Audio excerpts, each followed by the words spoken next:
তারকাদের জীবন মানেই ঝলমলে আলো, বিলাসবহুল বাড়ি গাড়ি, ফ্যানদের ভিড় আর পর্দায় অসাধারণ সব চরিত্র।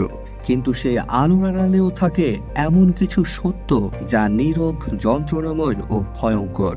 বলিউড ভাইজান সালমান খানের জীবনের ঠিক এমনই এক অধ্যায় এখন সামনে এসেছে।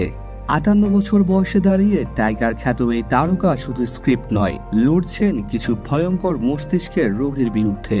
মস্তিষ্কের সব জটিল রোগ শুধু তার শরীর ভেঙে দিচ্ছে না, ভেঙে দিচ্ছে মানসিক দৃঢ়তাও।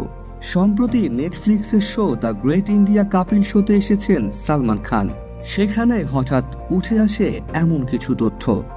সালমান জানান ৩টি ভয়াবহ রোগ তার মস্তিষ্ককে ধীরে ধীরে গ্রাস করে নিচ্ছে।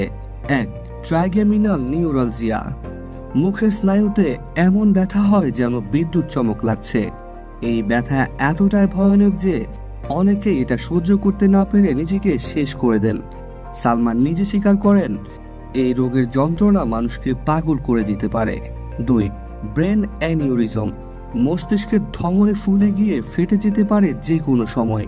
ফলাফল প্রাণঘাতী স্ট্রোক বা মৃত্যু। এটি এমন একটি রোগ যা আগাম কোনো সতর্কবার্তা ছাড়াই ধ্বংস ডেকে আনতে পারে। ৩. AV malformation. শিরা ও ধমনীর মধ্যকার ভয়ঙ্কর সংযোগজনিত সমস্যা যা মস্তিষ্কে রক্তক্ষরণ ঘটাতে পারে।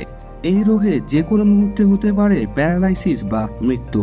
২০১৭ সালেও সালমান খান জানিয়েছেন নিজের যন্ত্রণার কথা। তখন সালমান বলছিলেন, আমি জানি এমন অনেকেই আছেন যারা এই ব্যথা সহ্য করতে না পেরে জীবন ধ্বংস করে দেন। আমি লড়ছি, কারণ আমি বিশ্বাস করি বেঁচে থাকা মানেই যুদ্ধ।